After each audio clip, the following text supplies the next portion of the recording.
Bismillahirrahmanirrahim. Alhamdulillahi Rabbil Alamin. Wassalatu wassalamu ala rasulihil amin, Nabiyyina Muhammad ibn Abdullah wa ala alihi wa sahbihi wa man sar ala nahdihi wa ihtada bihadihi wa istanna bisunnati ila yaumiddin, amma ba'd. Yang dihormati Saudara Azmi selaku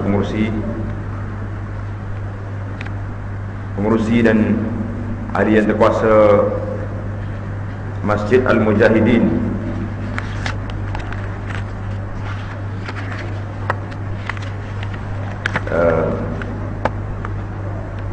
komplek perumahan polis di Tabuan Jaya, ketua dan semua kaki tangan polis, muslimin dan muslimat sekalian, Assalamualaikum warahmatullahi wabarakatuh. Alhamdulillah, kita bersyukur kepada Allah Azza wa Jalla kerana dengan limpah kurnianya dapat lagi kita bertemu di rumah Allah, di masjid yang mulia ini, dalam sesi pengajian kita untuk memahami rukun iman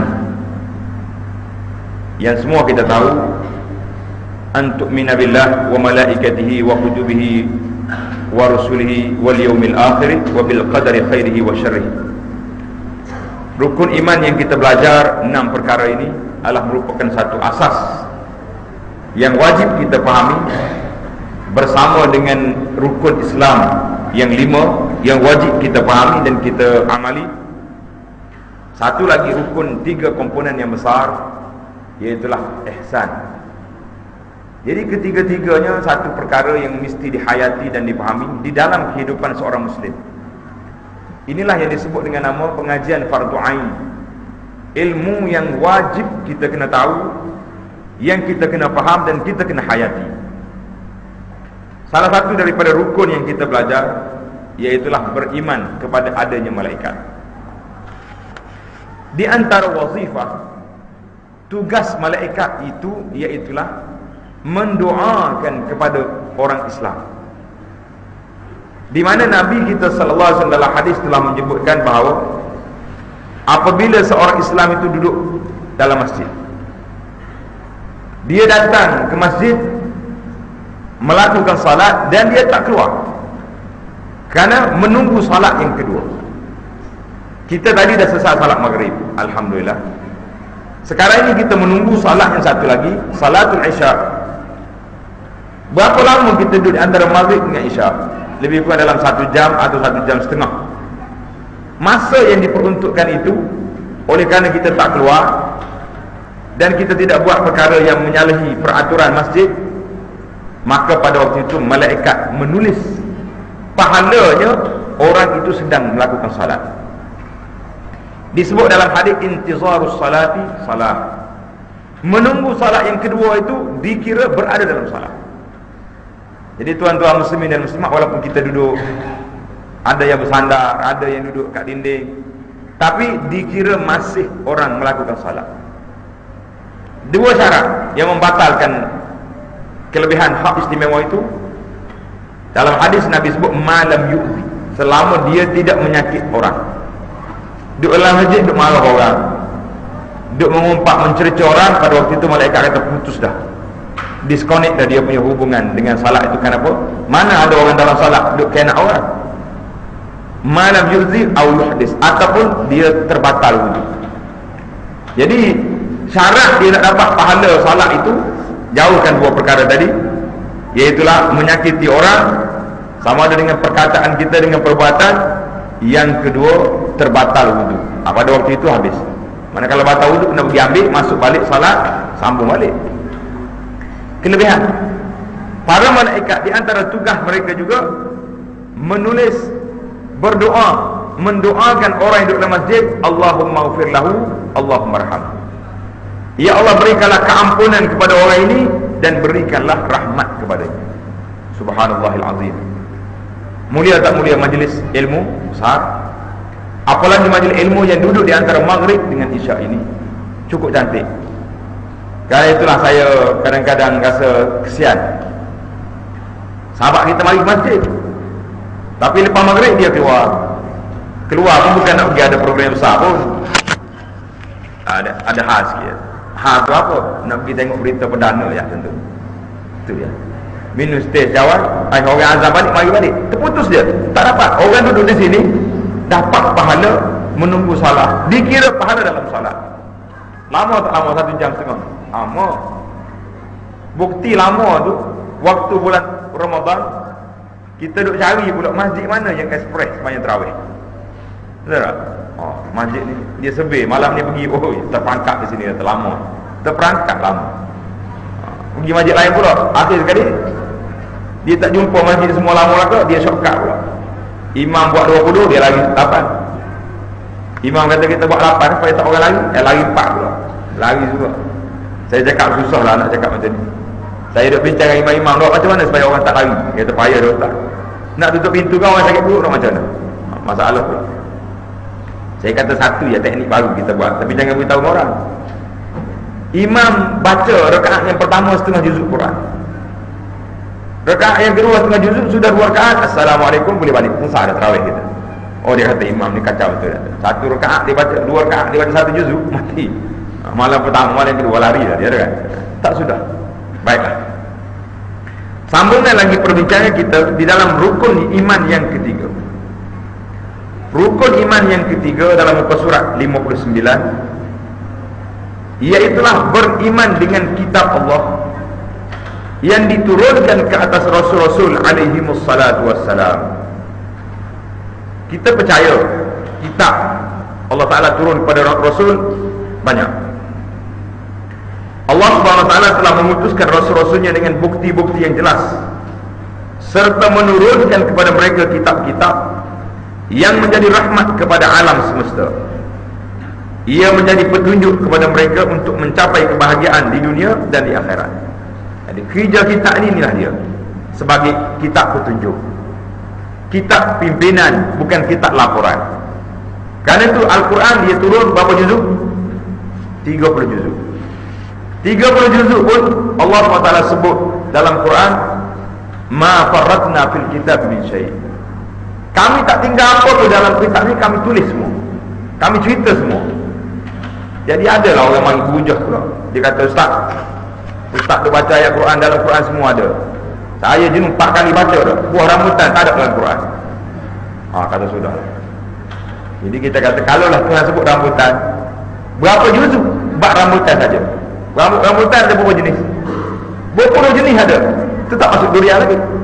Kalau ada durian pula di 20 lagi, 24 lagi, macam-macam di ada dah. Kat sini ada di, pakai di juga, tak tahu lah saya. Ke dia pakai Q sini. Itu Quran dia tak cakap banyak, sebab dia kitab induk. Kitab asas dia tak detailkan. Yang mendetailkan siapa? Rasul.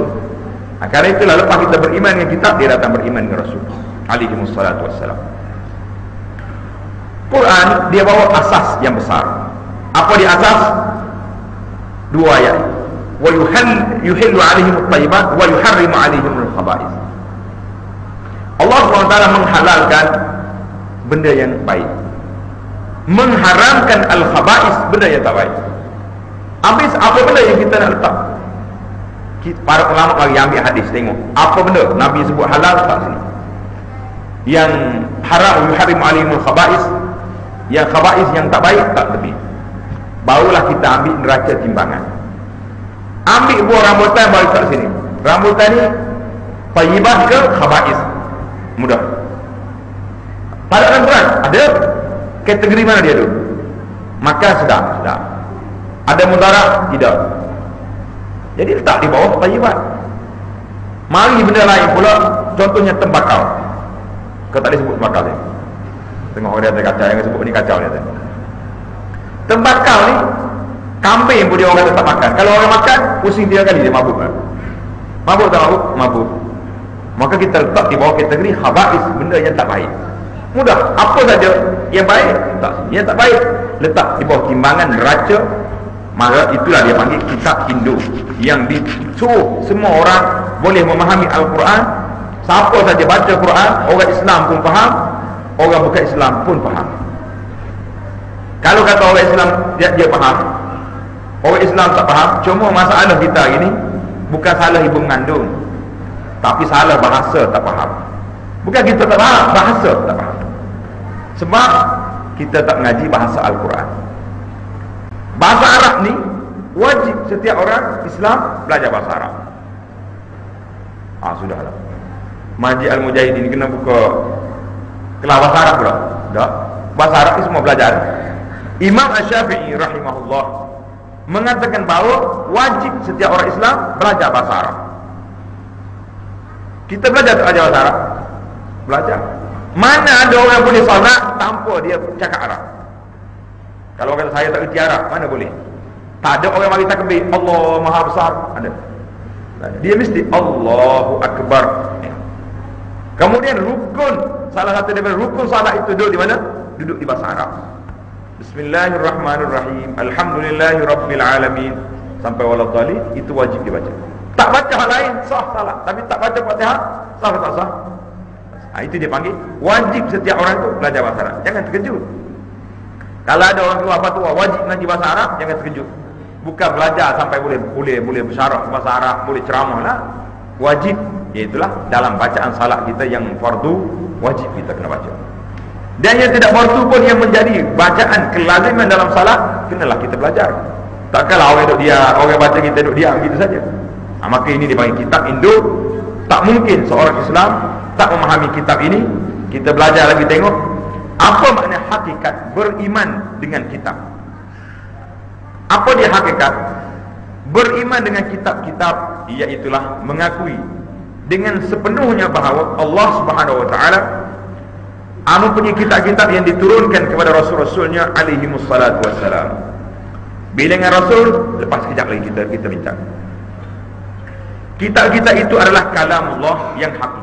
Allah Ta'ala berkata-kata sungguh. Ianya membawa cahaya dan petunjuk. Semua isi kandungannya hak, benar dan adil. Kita wajib mengikutinya dan beramal dengannya. Tidak diketahui bilangannya kecuali Allah. Bilangan yang sebenar berapa buah kitab, Allah Ta'ala yang maha mengetahui. Tetapi setakat yang disebut dalam Al-Quran itu ada beberapa bilangan. Bolehlah kita tengok nanti insya-Allah. Yang seterusnya, hukum beriman dengan kitab. Tuan-tuan kena cari lah tajuk dia tu. Saya baca cepat je ni. Wajib beriman dengan semua kitab yang diturunkan oleh Allah kepada rasul-rasulnya alaihimussalam. Allah berkata-kata dengan cara hakiki, sesungguhnya kitab yang diturunkan itu bukanlah makhluk. Al-Quran ini bukan makhluk, kalam Allah. Cuma orang tu bahas mushaf tu makhluk ke tidak? Itu panjang kita cerita. Kita tak suruh faham panjang lah. Mushaf ni makhluk ke tidak? Yang pentingnya Quran tu kalam Allah. Duduk situ. Jangan duduk bincang panjang benda-benda yang juz'iyat. Kita pergi kepada pokok. Beriman dengan Quran, beriman. Al-Quran kalam Allah, kalam Allah. Setiap hurufnya, satu huruf dapat pahala 10. Nabi kata satu huruf. Bukan alif lam mim itu satu huruf tak? Alif satu huruf, lam satu huruf, mim. Mana kalau kita baca alif lam mim dah 3 huruf dah. Dah dapat 30 pahala dah. Jadi banyakkan baca. Sesungguhnya kitab ini itu bukanlah makhluk. Siapa yang mengingkarinya atau sebahagian daripadanya akan menjadi kafir. Wal'iyadzubillah. Dalilnya firman Allah Ta'ala, Ya ayyuhalladzina amanu aminu billahi wa rasulih آمنوا بالله ورسوله والكتاب الذي نزل على رسوله والكتاب الذي أنزل من قبل ومن يكفر بالله وملائكته وكتبه ورسله واليوم الآخر فقد ضل ضلالا بعيدا. Wahai orang-orang yang beriman, tetapkanlah iman kamu kepada Allah dan Rasul. Tengok ayat Quran 2 kali panggil. Ya ayyuhallazina amanu, hei orang yang beriman. Sepatutnya bila sebut orang beriman, tak perlu lagi suruh beriman, dia sudah beriman. Lah, Allah Taala ulang, aminu billah. Berimanlah kamu dengan Allah, dengan Rasul. Dia ayat ni bila ayat nak bincang benda besar, dia akan mula dengan muqaddimah yang panjang. Contohnya, ya ayyuhallazina amanu taqullaha wa dharu ma baqiya minar riba. Tengok. Ya ayyuhalladzina amanu, Hei orang yang beriman, ittaqullah, takut kepada Allah. Lepas pada 2 kali panggil jawatan ini, barulah Tuhan sebut wadaru ma baqiya minar riba, tinggalkan saki-saki riba, in kuntum mu'minin, kalau kamu orang beriman. Subhanallah, ayat Quran ini 3 jawatan dia panggil.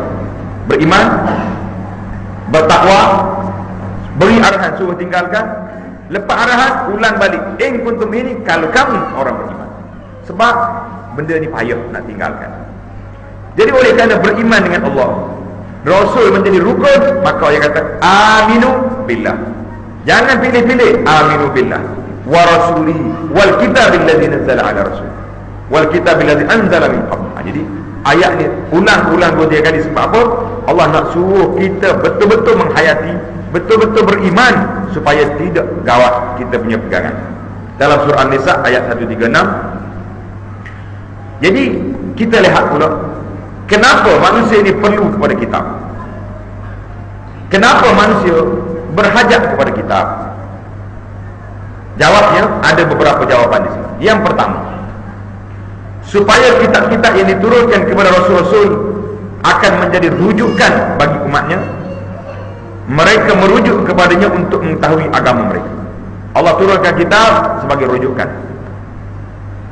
Yang kedua, supaya kitab-kitab yang diturunkan kepada Rasul-Rasul akan menjadi sumber hukum yang adil kepada umatnya dalam semua perkara. Bila kita berselisih pandangan, balik kepada kitab. Jadi hari ini kitab kita yang boleh balik, Al-Quran saja. Kitab lain, Injil, Taurat, Zabur, kalau ada, semuanya muharrafah, telah diubah oleh pendeta-pendeta, padri-padri telah mengubah. Supaya yang ketiga, supaya kitab-kitab ini diturunkan kepada Rasul-Rasul akan menjaga agama selepas kewafatan Rasul tersebut, walaupun panjang jarak masa dan tempat, sebagaimana keadaan dakwah Nabi kita Muhammad sallallahu alaihi wasallam. Yang keempat, supaya kitab-kitab ini menjadi hujjah Allah ke atas hamba-Nya, tidak mungkin mereka menyalahinya atau terkeluar daripada mengikutinya. Jadi kita fahamlah bahawa manusia ni, manusialah dia dijadikan. Bila dia dijadikan, apa benda yang dia lorong mana dia nak pergi, maka Quran bagi tempat depan. Kerana itulah kaitan Quran ni, Nabi kita sallallahu alaihi wasallam dia pilih ayat-ayat tertentu untuk kita baca. Contoh yang paling mudah dalam masyarakat kita ni, pagi Jumaat. Pagi Jumaat ni kadang-kadang kelang kabut kita dah. Bangun awal subuh ni sebab nak pergi sujud sejadah. Betul tak? Ada setengah imam tu dia tukar surah. Dia takut makmum belakang marah, dia sujud juga sejadah. Berlaku minggu hari Jumaat baru ni. Pagi Jumaat yang lepas, saya tak nak sebutlah kat mana. Saya duduk tazkirah lepas pagi Jumaat, tiba-tiba orang telefon, saya tak angkat. Dia telefon lagi, kata apa benda ni? Biasa orang kalau ulang telefon nombor yang sama di masa yang berdekatan, itu mustahab. Saya angkat. Dia kata kami nak tahu, duduk di masjid kami ni, apa benda? Dia kata imam tadi dia kelentong kita. Sudah kata, macam mana boleh imam kelentong makmum pula? Dia baca surah lain, tak ada sejadah dalam tu, tapi dia takut makmum tanya, kenapa imam tak sejadah? Dia sujud juga sejadah. Dia kata macam mana sah tak sah salat kami ni? Kerana kita menambah hukum sujud. Saya kata salat tak sah sebab bukan tempat sejadah kat sini. Subhanallah, dia sujud juga. Cakap dengan imam tu, kenapa dia buat macam tu? Dia pun tak tahu, sebab dia kata dia takut orang marah tak sujud sejadah, dia sujud jugalah. Allahu Akbar. Jadi cerita untuk hari Jumaat yang lepas. Konsep kita bukan nak sujud. Asas dianya Nabi nak suruh baca ayat Quran Alif Lam Mim sejadah dan surah Hal Ata 'alal Insan hinun minad dahr lam yakun syai'an madhkura. Sebab apa? Kalau kita baca dalam dua surah ini mengingatkan kita kepada kejadian manusia dan hari akhirat. Seolah-olah setiap minggu pagi Jumaat ni hari apa? Hari apa Jumaat? Kalau tanya malam Jumaat, dia jawab lain macam. Kita tanya hari Jumaat.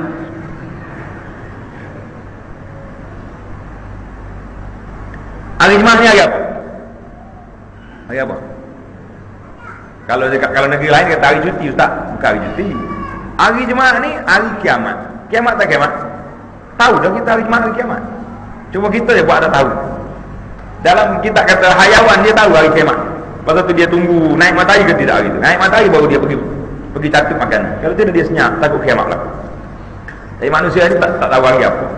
Asal kecurah tanah tak, cari kedai makan penuh lah kau dah. Dengan apa? Itu naknya dalam Quran itu dia baca, tujuannya mengingatkan kita. Sama juga dengan waktu malam, Nabi kita sallallahu alaihi wasallam minta supaya kita baca suratul Mulk. Tabarakalladzi biyadihil mulku wa huwa ala kulli syai'in qadir. Alladzi khalaqal mauta wal hayata liyabluwakum ayyukum ahsanu amala. Tengok. Ayat ni kita baca bila? Suratul Mulk. Bila baca? Waktu malam. Nak tidur, baca ayat. Nabi kata sahabat dia baca ayat 30, ayat dalam satu surah yang ada 30 ayat dalam Quran. Kalau dia mati malam tu, dilepaskan daripada azab kubur. Hebat ayat. Jadi apa kita bacakan azab kubur saja? Sebab ayat itu mencerita kepada kita allazi khalaqal maut wal hayat. Allah yang menjadikan mati dan hidup. Sebab apa? Liyabluwakum ayyukum ahsanu amala. Allah nak tengok siapa di kalangan kamu orang yang baik amalan. Kita pun tengok. Aku nak tidur ni. Baca surah Al-Mulk, jangan baca kerana nak habis surah je. Tak, baca kerana nak faham makna. Barulah kita nak tidur, kita teliti 12 jam satu hari ni. Apa benda yang aku buat dalam hidup aku? Mana banyak majoriti kebaikan ke kejahatan? Kita boleh tengok pagi tadi pergi sana, pergi sini, jumpa belakang. Barulah kita berseluruh, kita tidur, sempat lagi kita bertaubat kepada Allah Ta'ala, beristighfar. Kalau dimati malam tu, alhamdulillah selamat kita daripada azab. Itu dia panggil setiap bacaan Al-Quran itu ada munasabahnya.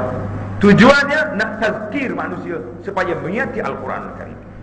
Al-Quran ini bukan diturunkan untuk orang, untuk diturunkan untuk manusia yang berfikir supaya menjadi panduan. Macam kita juga, kalau kita beli barang-barang baru beli, belum kita guna barang tu, kita kena baca dia punya menu, main katalog dia tu kan. Jangan buka lagi, baca dulu apa arahan dia.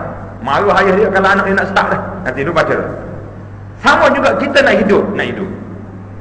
Lepas hidup nak di mana? Nak mati. Apa benda jalan yang bawa kepada keselamatan kita? Quran sebagai panduan. Ciri-ciri beriman dengan kitab-kitab. Yang pertama, secara umum, ijmal bahasa Arab kata, kita beriman bahawa Allah Ta'ala telah menurunkan kitab-kitabnya kepada rasul-rasulnya. Beriman, yakin. Kitab Taurat kena beriman.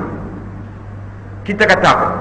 Hei orang-orang Yahudi, wahai orang Kristian, aku percaya kepada kitab Injil yang diturunkan oleh Allah kepada Nabi Isa. Bukan kitab yang di tanganmu. Yang kamu ni aku tak percaya. Sebab kamu dah ubah, betul tak tahu berapa puluh kali ubah. Kerana itulah dalam Kristian, mazhab dia berapa puluh mazhab ada. Protestan lagi, mazhab Katolik lagi, mazhab apa benda lagi. Dan kitab-kitab dia pun dia ubah sendiri. Sedangkan Allah Ta'ala turun kepada Nabi Isa, satu je kitab Injil. Pada Nabi Musa, satu je kitab Taurat. Tapi dengan Yahudi ada projek, ada macam-macam ada.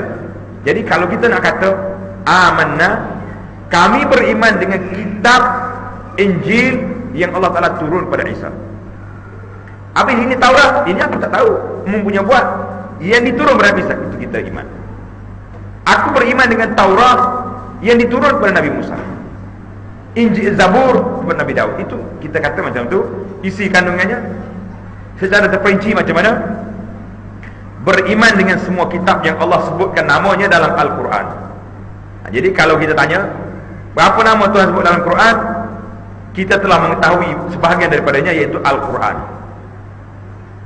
Taurat, Zabur, Injil, Suhuf Nabi Ibrahim dan Suhuf Nabi Musa.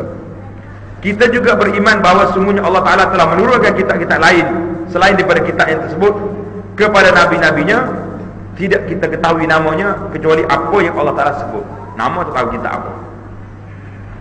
Semua kitab yang diturunkan untuk meneguhkan tauhid terhadap Allah dengan mengesahkannya dengan ibadah dan amal saleh, serta menegah daripada melakukan kemungkaran, perbuatan syirik dan kerusakan di atas muka bumi ini. Jadi beriman dengan kitab bermakna kita percaya terhadap apa yang diturunkan itu. Kita balik kepada kitab-kitab Al-Quran. Istimewanya Al-Quran ini daripada kitab-kitab yang terdahulu dengan beberapa keistimewaan yang besar. Yang pertama, Al-Quran adalah mukjizat dengan lafaz dan makna. Apa makna mukjizat? Melemahkan orang lain nak tiru dia, tak boleh tiru. Dan isi kandungannya mengandungi kebenaran yang tak boleh ditolak. Tadi saya cerita tentang Gary Miller. Bila dia kaji Al-Quran, yang diupah oleh kerajaan Kanada, suruh cari percanggahan fakta, tak jumpa.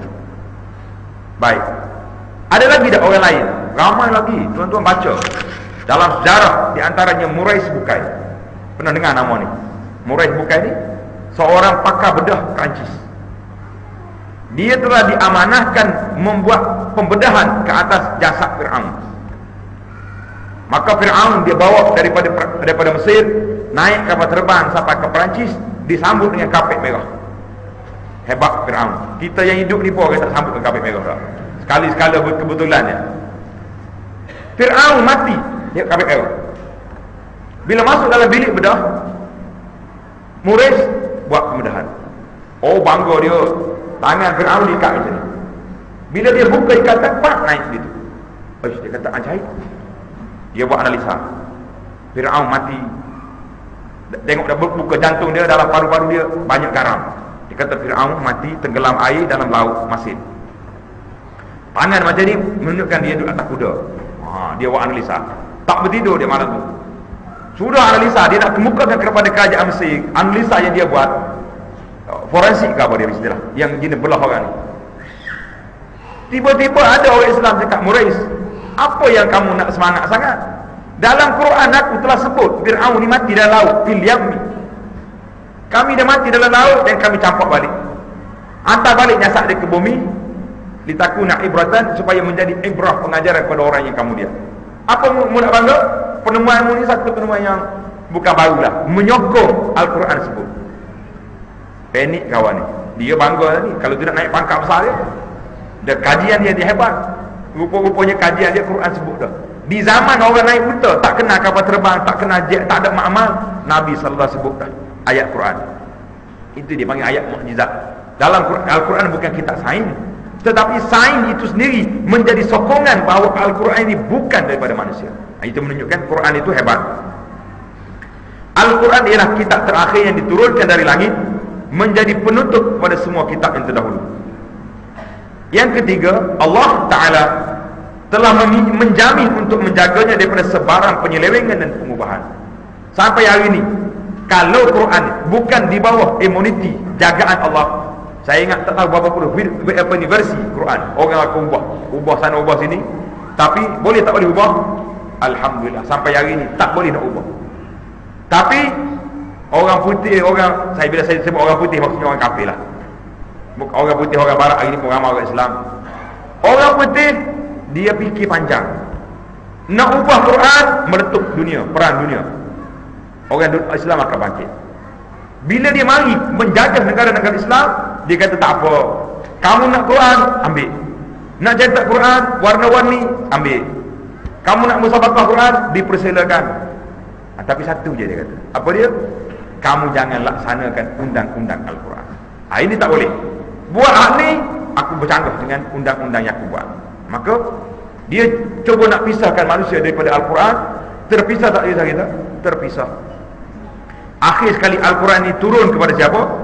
Turun kepada orang mati, tak turun kepada orang hidup. Waktu kita hidup, sibuk tak Quran? Tak ada apa. Kalau ada majlis rasmi musabaqah, baru sibuk. Kalau ada orang mati, sibuk. Cari Quran, buka balik dalam almari. Apa ni, kepah dia punya debu-debu semua hapuskan. Sebab lama tak baca. Takut orang mari nak melawat mati nanti, jadi Quran tak ada kat rumah. Saya dengar cerita ada seorang ustaz, dia kata berkelahi suami isteri pada hari kematian keluarga di rumah dia. Sebab bila orang mari, dia kata cari mana Quran, keluar cepat. Orang mari tu mesti nak baca Quran. Masyarakat orang Melayu ni macam tu keadaan. Cari dalam Quran, tak ada Quran di rumah. Yasin yang masyhur pun tak ada juga. Jadi kita nak kata orang ni baca apa? Subhanallahilazim. Kerana itu lagi satu istilah yang cantik yang kita kena ingat. Al-Quran diturun kepada orang hidup, bukan turun untuk orang mati. Orang mati, dia mati dah, tak ada. Orang hidup ni sebagai panduan kepada kita dan apa yang kita nak buat dalam isi kandungannya. Jadi Al-Quran telah membatal, menasahkan semua kitab-kitab yang terdahulu. Jadi kalau kita baca kitab dulu, Taurat, Injil ada cerita tentang ni, hukumnya telah batal, telah termasuk. Yang kelima, menerima khabar berita kitab-kitab yang terdahulu. Jadi bagaimana kita cara ataupun metod kita nak terima kitab-kitab yang terdahulu, macam mana kita nak terima? Ini satu kaedah yang cantik. Kita mengetahui secara yakin bahawa semua cerita yang terkandung dalam kitab-kitab yang terdahulu yang telah diwahyukan oleh Allah kepada Rasul-Rasulnya alaihi wassalatu wassalam adalah benar dan tidak diragui akan kebenarannya. Ini tidak bermakna kita menerima semua isi kandungan. Lah, kita tak terima kandungan yang ada di tangan Yahudi dengan Nasara sekarang ni, kerana mereka telah menerima. Jadi apa yang kita nak, bahawa kita terima apa yang ada dalam Quran menyebut tentang ajaran dulu. Tengok dalam kitab kita ni kata apa. Antara yang kita yakini benar daripada isi kandungan kitab-kitab terdahulu ialah perkara yang telah diterangkan oleh Allah dalam kitabnya. Di antaranya bahawa sesungguhnya seorang itu tidak akan memikul dosa perbuatan orang lain kecuali dosa yang dilakukan. Wala taziru ziratun wizra ukhra, contohnya. Jadi ayat Quran ini menyebut ini telah ada dalam kitab dahulu. Dosa orang lain tak pergi kepada kita. Kalau semua orang dosa masuk kepada kita, berat. Tapi dosa yang terlibat dengan kita, anak-anak kita tak salat, isteri tak tutup aurat dan sebagainya, itu menjadi tanggungjawab kita. Dia kata, dia anak aku. Tak, anak saya, maka saya kena bertanggungjawab. Dan bahawasanya seorang itu tidak memperoleh sesuatu selain dari apa yang telah diusahakan. Wa an laisa lil insan illa ma sa'a. Jadi hak kita usaha, kita dapat. Dan bahawa semuanya usaha itu akan ditunjukkan kepadanya pada hari kiamat. Jadi itu di antara ayat-ayat dalam kitab dahulu yang diakui dalam Quran. Baiklah. Adapun hukum-hukumnya, semua hukum yang terkandung dalam Al-Quran wajib ke atas kita untuk mengikuti. Yang ada dalam Quran wajib kita kena belajar. Ini berbeza dengan isi kandungan kitab yang terdahulu. Kitab Taurat kita apa? Tak syarat. Kita kena pertimbangkan sama ada dia ni betul ataupun tidak. Tengok sama ada dia terbatal ataupun tidak.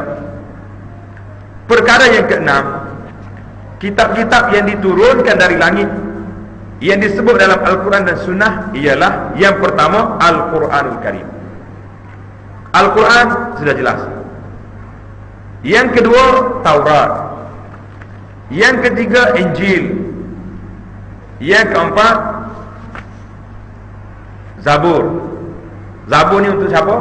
Nabi Daud AS. Yang kelima Suhuf Nabi Ibrahim dan Nabi Musa, iaitu suhuf yang telah diberikan oleh Allah kepada Nabi Ibrahim dan Musa. Suhuf itu telah hilang, tidak dapat diketahui sesuatu tentang isi kandungannya kecuali perkara yang telah disebut oleh Allah Ta'ala di dalam Al-Quran. Baiklah, itu perbincangan secara ringkas benarlah. Cara kita beriman dengan kitab, yang pertama sekali kita ulang kaji balik, kita beriman kitab ini datang daripada Allah. Satu. Yang kedua, kitab ini adalah kitab hidayah, petunjuk. Mana dalilnya? Dalam awal surah Al-Baqarah, "Dzalikal kitabu la raiba fihi hudan lil muttaqin."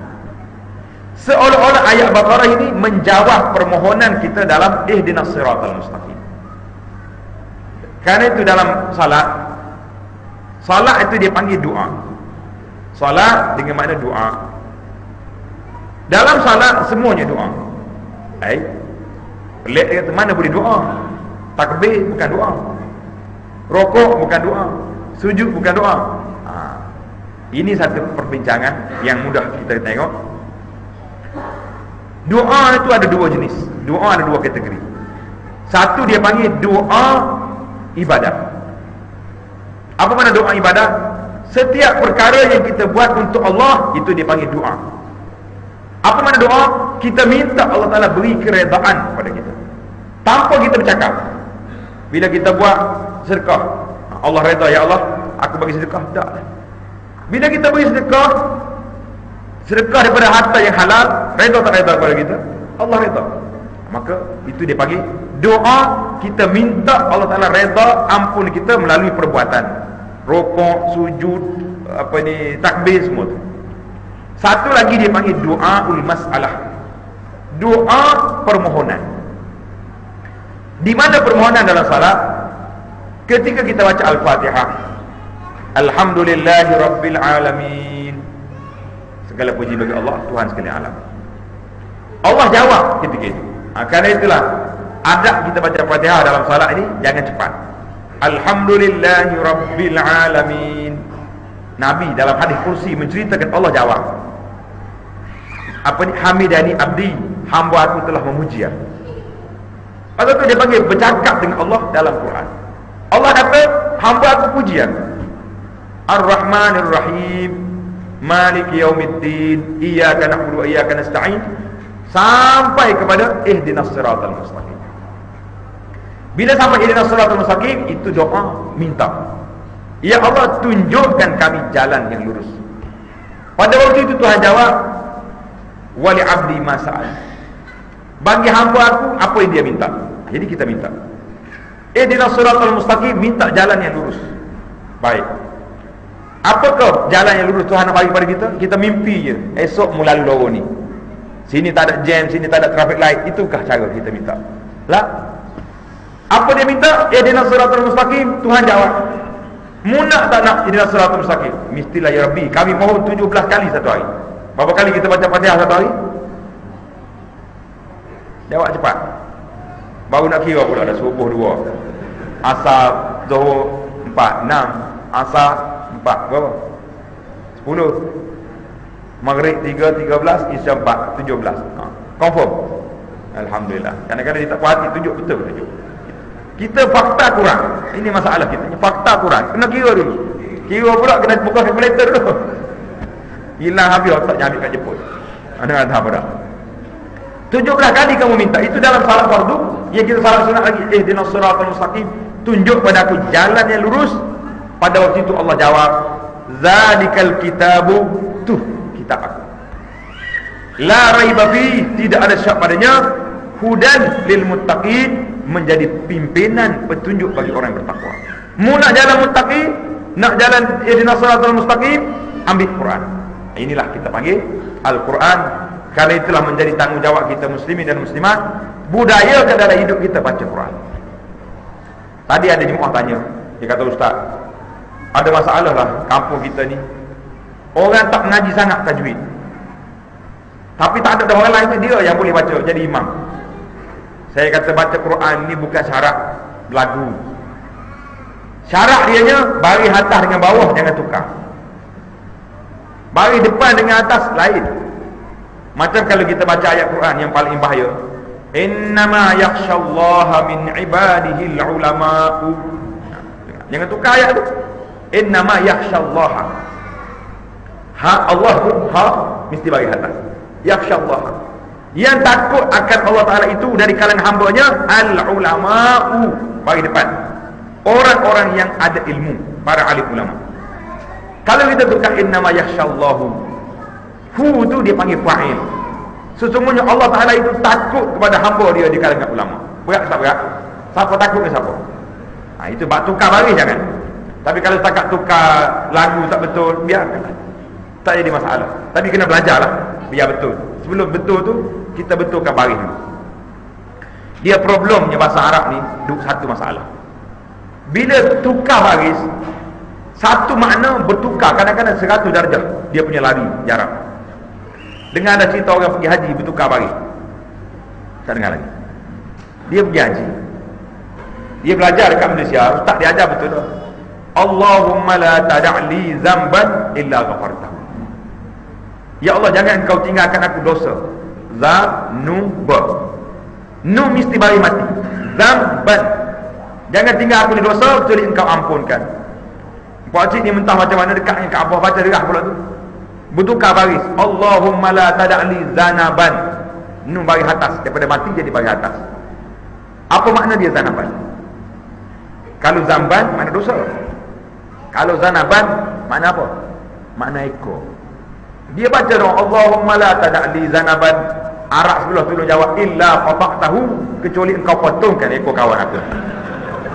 Jadi banyak masalah. Sikit je. Makna sikit kan. Nu mari atasnya bagi mati. Lari dia punya jauh jarak. Itu bahaya kalau kita tukar baris. Jadi dalam Quran ini yang penting sekali bagi kita, iaitulah baca biar kena baris dia, kemudian tajwid dia kena, makhraj huruf dia daripada ha dengan ha jangan tukar, sin dengan shin jangan tukar. Saya bimbang kadang-kadang orang kita ni baru nak belajar bahasa Arab. Kita orang belajar bahasa Arab sikit. Bila dia nak jumpa kawan dia kata, sepatut kita kata, pergi rumah saya besok, kita kata insya-Allah. Shin tu biar bunyi. Insya-Allah maknanya insya-Allah. Kalau Allah Taala kehendaki aku pergi esok, sampailah tu.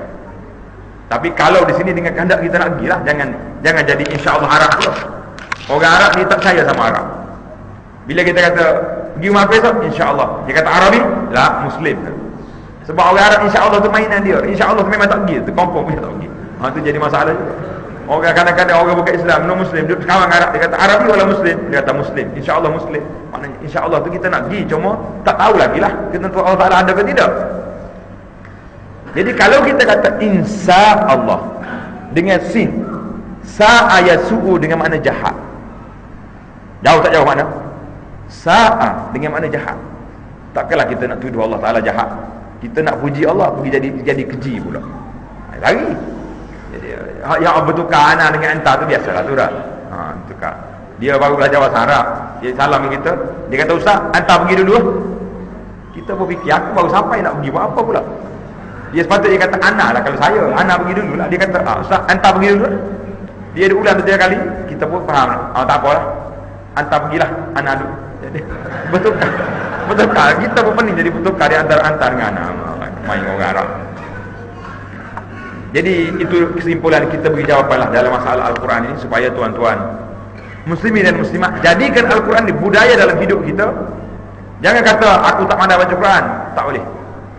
Di zaman pen baca Quran ini, kita nak jawab apa depan Tuhan? Pen baca Quran. Mu tak kerti baca? Allahu Akbar. Kita beli pen ni boleh tukar gia. Kita baca Alif Lam Mim Zalikal Kitabul La Raiba Fihi. Oh, tak kena ulang balik pula. Tengok lagi sekali dia kena. Subhanallah. Kalau nak cari guru payah nak dapat ustaz sibuk sekarang ni. Very busy dia ustaz sekarang ni. Semua orang cari tak cukup masa dah. Quran kita baca dengan pen. Pasal kaset kita dengar tengok. Banyak cara yang tuan-tuan kita boleh belajar. Nak tak nak itu jadi masalah.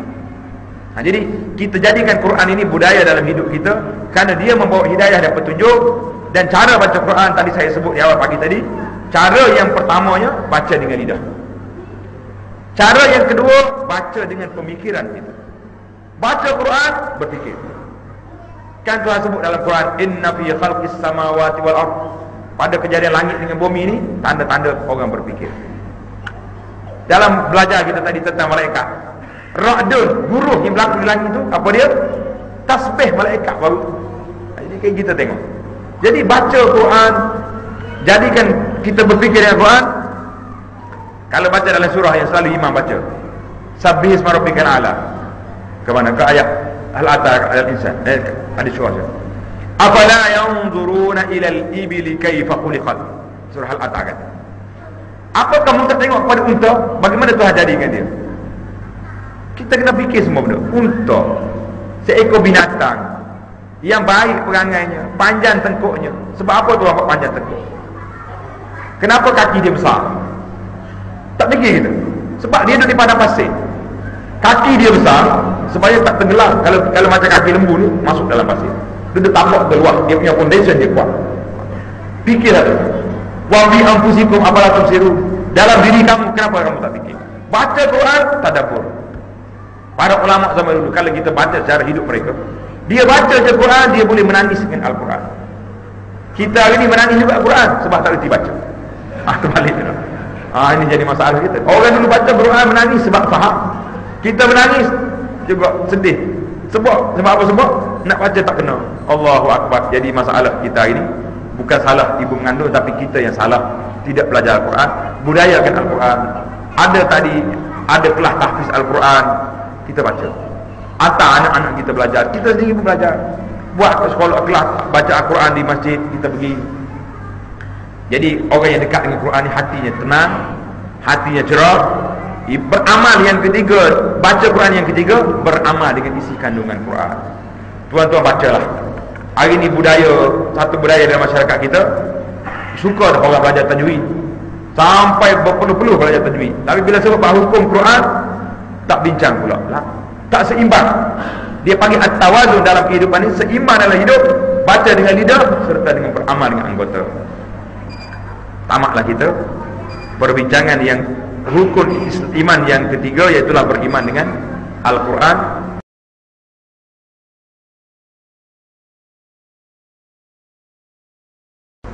Kenapa Allah Ta'ala utuskan Rasul-Rasul alaihi wassalatu wassalam? Hikmah yang pertama, untuk mengeluarkan manusia ini daripada menyembah sama manusia kepada menyembah Allah. Jadi tujuan Rasul itu nak ajak manusia keluar daripada syirik. Yang kedua, menjelaskan tujuan sebenar Allah menciptakan makhluk. Tuhan cipta makhluk ni kenapa? Supaya menyembah Allah. Yang ketiga, mendirikan hujah ke atas manusia dengan mengutuskan Rasul.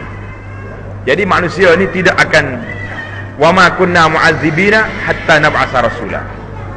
Kami tidak azabkan seorang manusia itu sehingga kami hantar Rasul. Jadi ini dipanggil, itu di antara hikmah dia.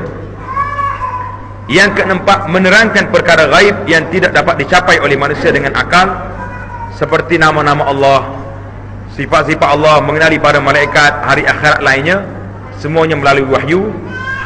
Yang kelima, semua Rasul merupakan contoh ikutan. Dia panggil qudwah yang sempurna. Kita tak boleh kata kepada Nabi ini sebagai ikon, sebagai idola lah. Itu bukan. Ikon dengan idola ni manusia biasa boleh lah, tapi Nabi bukan, kerana dia ada makna lain pada ikon.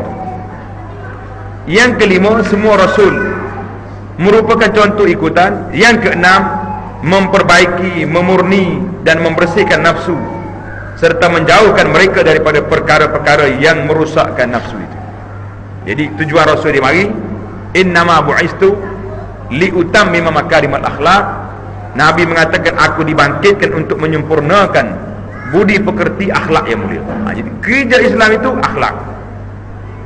Karena itulah kalau tuan-tuan tengok dalam kitab kita, Keindahan Islam, bukunya saya usahakan penerbitannya itu, keindahan Islam tu kita sebut di situ apa yang indahnya Islam.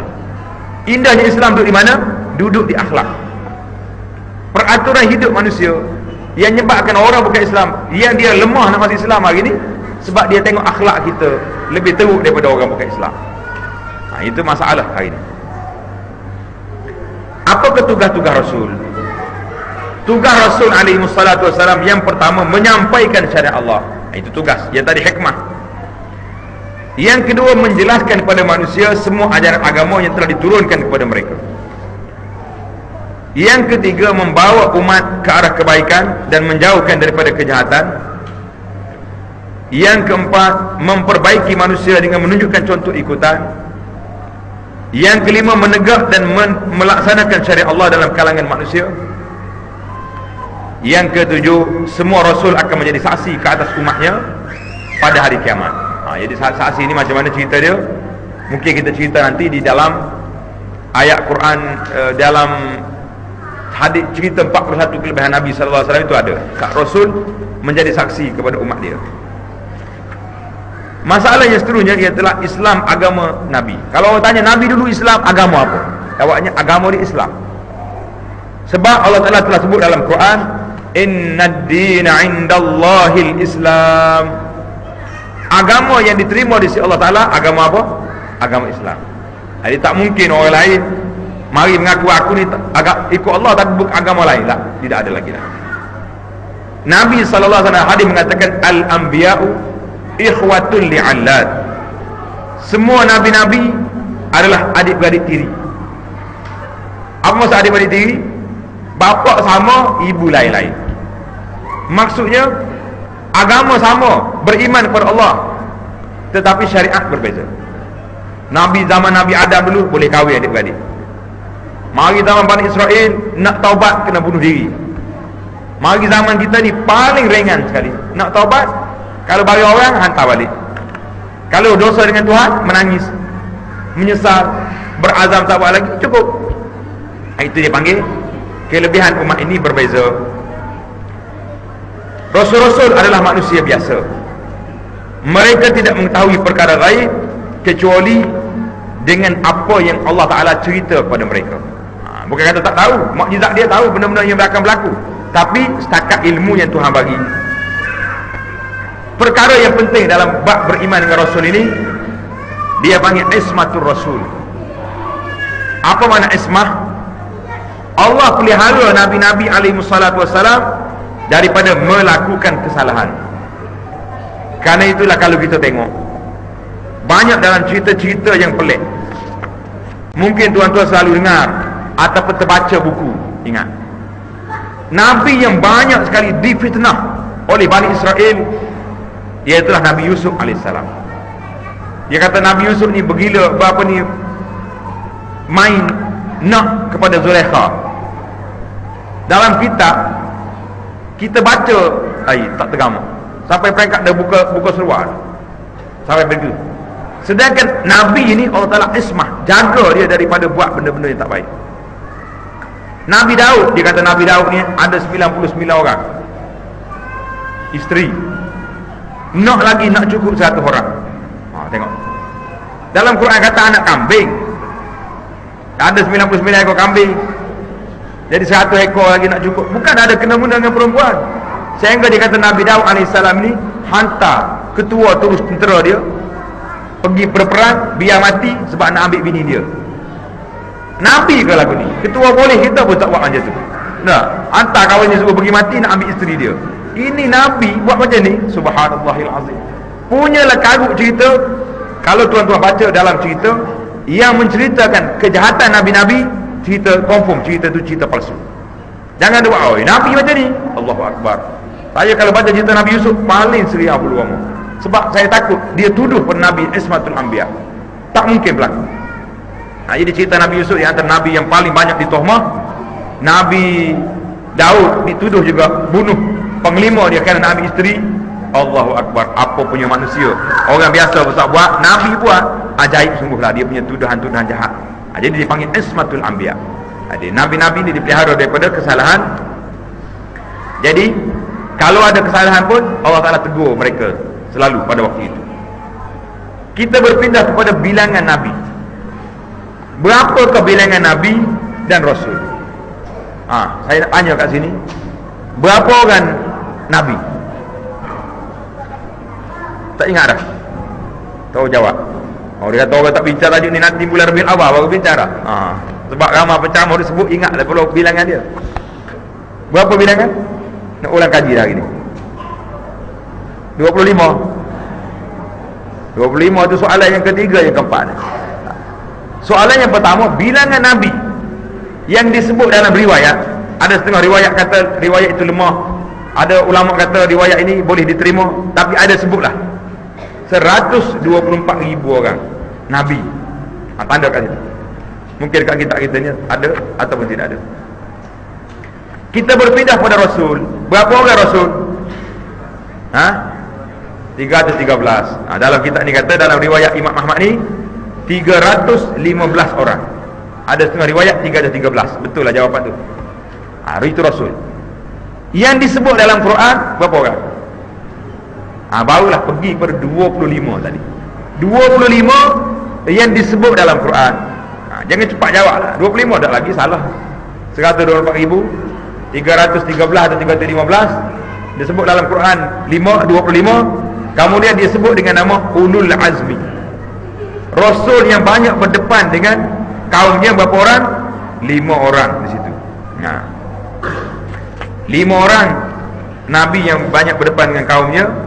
Kemudian yang paling tinggi darjatnya siapa? Rasulullah sallallahu alaihi wasallam. Nabi kita bersabda, ana sayyidu waladil adam yaumal qiyamati wala faqra.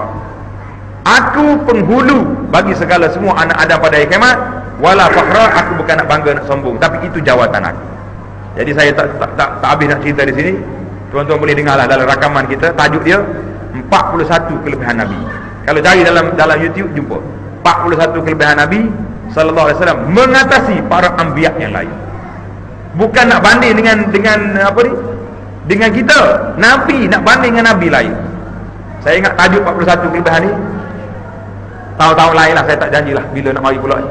Mungkin mari sekali lagi kita buat tajuk 41 kelebihan Nabi. Dalam masa 2 hari ni khatam lah, insya-Allah. Kita cerita satu-satu kelebihan yang pertama apa, yang kedua apa, 41 kelebihan. Kalau letih ngaji lagi ni. Nak belajar 41 kelebihan dalam masa 2 hari, 2 malam kita baca, insya-Allah khatam. Cerita dia. Jadi kalau satu sekali kita satu daurah ni, satu kitab cantik lara. Sekurang-kurangnya sekali satu ustaz mari dia dapat satu khatam satu kitab. Ada ilmu lah. Kalau kita dengar ceramah saja dia ingat juga, tapi tak ada nota, tak ada ingatan. Jadi Nabi 5 step kita ingat. Bilangan Nabi, bilangan Rasul yang tersebut dalam Quran. Ulul azmi 5 orang. Siapa? Nabi Nuh, Ibrahim, Musa, Isa, Muhammad sallallahu alaihi wasallam, dan yang paling atas dari kalangan mereka iaitulah Nabi kita Muhammad sallallahu alaihi wasallam. Di antara tanda-tanda kebesaran kehebatan Nabi iaitulah Allah Taala beri kepada mereka mukjizat. Apa dia mukjizat ini? Tanda-tanda yang besar.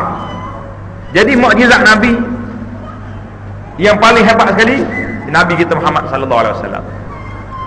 Apa dia mukjizat paling hebat? Al-Quranul Karim. Mukjizat lain hebat tapi di zaman dia. Kita kata tongkat Nabi Musa hebat, boleh makan ular. Tapi mana pergi tongkat? Ada lagi? Tak ada dah. Ada orang bagi tahu, dia bisik saya, ada ustaz. Kalau orang pergi Mekah jumpa tongkat Musa. Apa dia? Kayu kokar. Kau beli dah? Nampak senyum kuat ni, silap-silap dah gantung kat rumah dah. Saya kalau pergi Mekah saya abut dengan penjual-penjual di hotel dia mari. Bapak, ini tongkat kayu kokar. Tak apalah. Dia nak jual-jual lah. Tapi kalau dia kata ini tongkat Musa, ini bahtera Nabi Nuh, ini tasbih Nabi, ambil tongkat tu campur atas kepala dia. Mana Nabi pakai tasbih? Nabi pakai tangan. Ini memang bohong punya cerita. Ini banyak macam tongkat Nabi Musa. Kayu kokar ni kayu lah dia tu, makhluk Tuhan. Tapi kalau kita percaya pakai kayu kokar ni tak kena itu, tak kena ni, tak kena penyakit, Allah macam-macam lah. Kita mudah percaya pula tu. Saya ni kompor dah, rumah saya tak payah masuk pencuri, tak tutup pintu pun tak apa, sebab kayu kokar ada. Hari ni kita bergantung dengan kokar ke bergantung dengan Allah? Dia bertukar tajuk dia. Jadi kita sudah tawakal kita kepada Al-Kokar. Nah, kita sepatutnya tawakal kepada Allah. Kita pergi tawakal dengan kokar buat apa? Ini masalah. Jadi kalau ada kayu kokar tu ambil je lah. Jangan etikak, jangan buat pegangan-pegangan yang agak melampau, kerana dia menyentuh tentang pegangan kita. Kalau kayu kokar ni bedil tak luk, tentulah masa nak pergi perang Badar tu Nabi bagi satu seorang dah. Ambil sahabat gantung kat tekuk, orang pancung kita tak mati. Polis Malaysia pun akan beli banyak-banyak, setiap polis satu rantai kokar, tembok tak mati. Sedaplah kita. Tak ada lah pula orang mati syahidnya kayu kokar yang mana. Itu banyak benda-benda kadang-kadang kita terpisah dengan agama ni dengan sebab duk percaya dengan orang. Jadi semua mukjizat Nabi. Air keluar daripada tangan, mukjizat. Air yang sedikit jadi banyak, seekor anak kambing boleh makan 1000 orang, itu mukjizat. Tapi mukjizat bersifat waktu. Mukjizat yang kekal abadinya Al-Quranul Karim, tak habis-habis. Siapa dia jawab? Saya ustaz tak boleh baca Al-Quran. Jemu, nak muntah kan? Ada. Kita nak periksa ni tuan-tuan melalui hari-hari persekolahan, hari-hari universiti. Nak habiskan nota yang kita baca 3 kali tu, Allah macam nak termuntah dah. Bila lah nak habis periksa ni, aku tengok nota ni pun rasa takut dah tengok. Itu. Tapi ada orang kata aku baca Quran ni puas dah, tak mau baca. Tak ada, tapi yang tak baca yang ada. Kau macam mana? Yang kata puas baca Quran, tak ada. Yang tak baca, itu kena yang kita. Ini jadi masalah kita. Baik, Al-Quran mukjizat al-besar.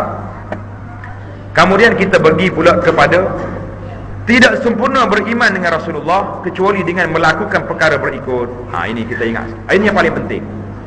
Kita beriman dengan Nabi lain, cukuplah. Aku beriman dengan Nabi Musa dan apa yang diturun kepada dia. Tapi beriman dengan Nabi Muhammad sallallahu alaihi wasallam tak cukup setakat itu.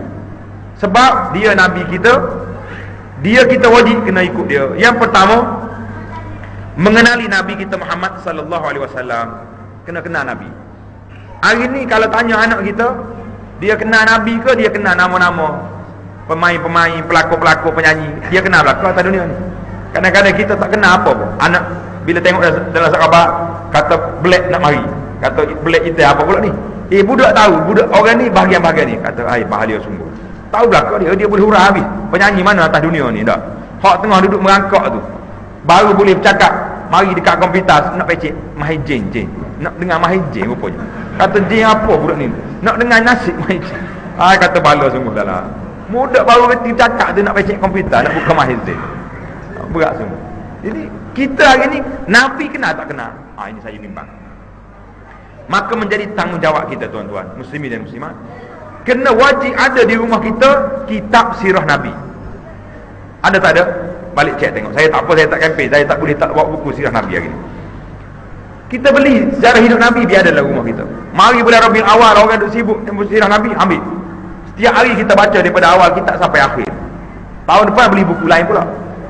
Buku yang paling baik mungkin. Lepas ni tuan-tuan akan tanya, buku mana yang terbaik Ustaz untuk kita jadikan bahan rujukan dalam sirah Nabi?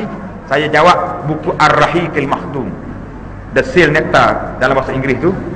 Buku tu cantik, ringkas, dan riwayat-riwayat dia kebanyakannya sahih lah. Kalau ada satu dua yang tak tepat tu, biasalah sebagai manusia kan. Kalau nak sekali dengan fiqh sirah, beli satu kitab Sirah Nabawiyah yang ditulis oleh doktor, tulis nama, lepas ni tanya pula, Dr. Muhammad Ali As-Salabi, seorang sahabat saya yang belajar sama di Universiti Madinah. Dia sekarang ni duduk di Libya tempat perang di Bandar Ghazi. Ali Salabi dia tulis, telah diterjemah ke bahasa Malaysia 3 jilid. Sirah Nabi sallallahu alaihi wasallam, Dr. Muhammad Ali Salabi. Cantik buku ni, saya recommend, saya show. Kerana riwayat dia banyak yang tepat dan huraian dia tentang peristiwa. Jadi kita nak kenal Nabi bukan setakat tu ya. Bila sayang ke Nabi kat mari bulan Rabiul Awal, buat perarakan sana sini. Itu buat penak ya dak. Sudah berlarak, balik penat letih, kena 3 km 4 km, orang atas Zuhur tak pergi. Sayanglah tu Nabi dah. Yang perempuan pula tak sempat nak jahit kain setengah tu. Kata kenapa makcik tak jahit kain ni? Terbelah paha. Tak sempat sebab nak pergi belarak. Sayang ke Nabi sungguh. Yang kedua, membenarkan semua khabar yang dibawa oleh Nabi sallallahu alaihi wasallam dan melaksanakan surah-surah Nabi. Ini kita nak, kita ikut Nabi sallallahu alaihi wasallam. Yang ketiga, beriktikad bahawa baginda telah diutuskan oleh Allah kepada semua manusia. Yang keempat, beriman dengan risalahnya dan baginda sallallahu alaihi wasallam adalah nabi yang paling afdal dan nabi yang terakhir. Yang kelima, Allah telah menguatkan risalahnya dengan mukjizat yang besar. Apa mukjizat dia? Al-Quranul Karim. Yang keenam, beriman bahawa Rasulullah sallallahu alaihi wasallam telah menyampaikan risalah, menunaikan amanah.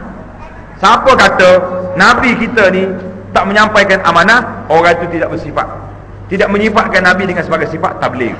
Kan kita belajar dalam perdoaan kita mesti kena ada sifat dia: sidik, seorang yang benar, amanah, tabligh dan fatanah. Kena ada belakang. Itu Nabi. Kalau kita kata boleh jadi Nabi tak sempat nak jawab benda ni sebab dia sibuk, jangan.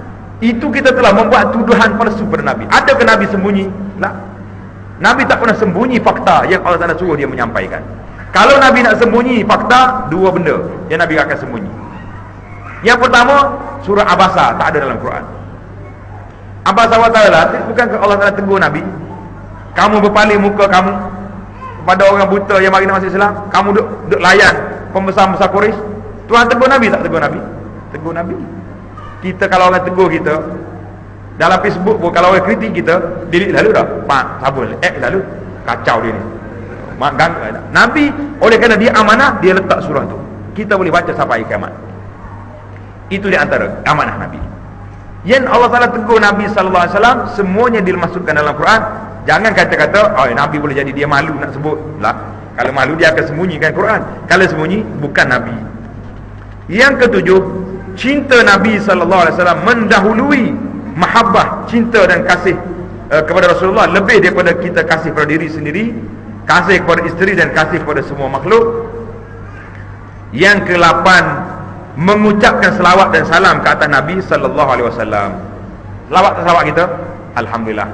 Selawat ni bila? Setiap masa. Dan waktu kena selawat. Cuma yang kita kena tambahnya, nilai tambah selawat ni bila? Pada hari Jumaat dan malam Jumaat, kita khususkan selawat. Kerana Nabi sallallahu alaihi wasallam bagi tahu kepada kita, kita kena selawat. Selawat yang kita tertinggal satu tempat. Saya nak betul fakta sebelum kita berpindah kepada tajuk lain. Nabi kata, bila kamu dengar azan, kita dengar azan tadi, jawab tak jawab kita? Alhamdulillah. Lepas azan, kita kata apa? Lepas kita kata la ilaha illallah, kita kata apa? Allahumma rabb hadhihi da'wati tammah.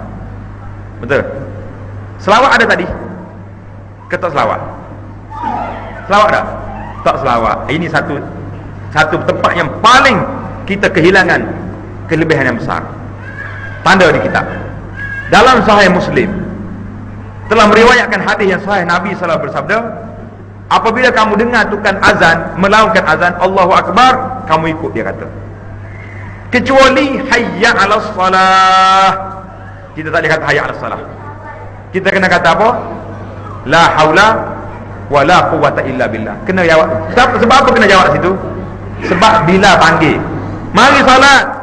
Kalau kita duduk kat rumah jawab macam tu, mari salat di rumah, pergi tak pergi masjid?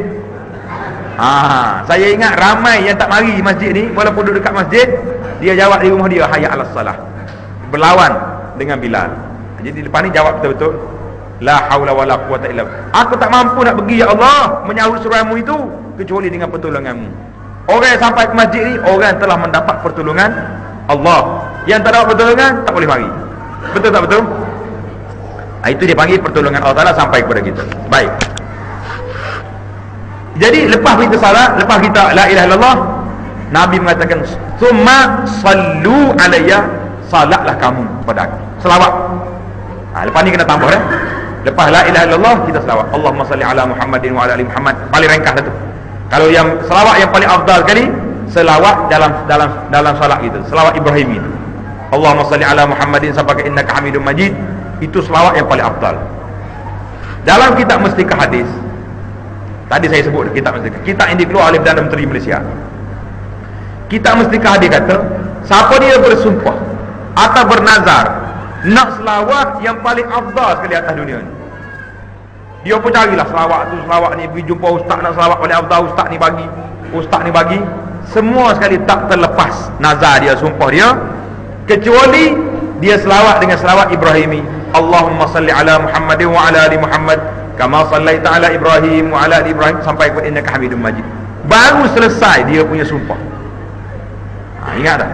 Sebab Nabi sebut dalam hadis, bila ditanya oleh beberapa orang sahabat, ya Rasulullah, ajar kepada kami selawat. Nabi pun ajar, Allah ini beberapa orang sahabat menerima selawat. Tuan-tuan boleh tengok dalam buku kecil yang saya tulis tu, zikir pagi petang dan zikir lepas salat. Di akhir dalam bab selawat itu, saya letak hadis ni. Yang paling afdal sekali selawat ialah selawat Ibrahimi, yang paling afdal. Baik. Selepas itu barulah kita baca doa Allahumma rabb hadhihi da'wati tammah sampai ke akhir. Apa kita dapat? Tapi tanya dulu, baca tak baca? Hari ni bacalah sebab duduk masjid. Kalau hari duduk jabat, duduk kat rumah, baca tak baca? Terlupa nak baca. Saya nak tanya, dua kumpulan yang kalau azan dia tak terlupa pada doa ni, siapa dia? Muazzin, Pak Bilal. Pak Bilal pun tanya nak pergi ambil anak sekolah, terlupa juga. Sudah je azan tutup, tak nak tutup sedekah tak sempat, pergi lagi untuk pergi sekarang. Yang tak terlupa bacanya radio dengan TV. Betul tak betul? Dua ni selalu lepas je azan mesti baca punya Allahumma rabb hadhihi da'wati tammah. Tapi dia terlupa baca selawat.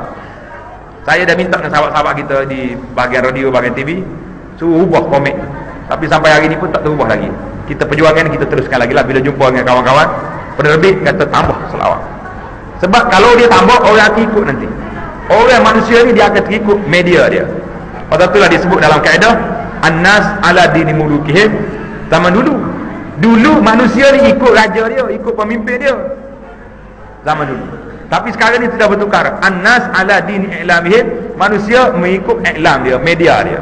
Media kata apa, dia kata apa dah. Kita cerita lepas ni lah, ceritanya panjang. Baik. Serta siapa dia selawat, jawab azan, dia selawat, apa jadi? Allah Subhanahu Wa Taala kata Nabi sallallahu alaihi wasallam, halat lahu syafaat yaumil qiyamah. Orang itu berhak menerima syafaat aku pada hari kiamat. Besar ke kecil? Kalau rasa besar, jawablah esok. Kalau rasa kecil, tak payah jawab.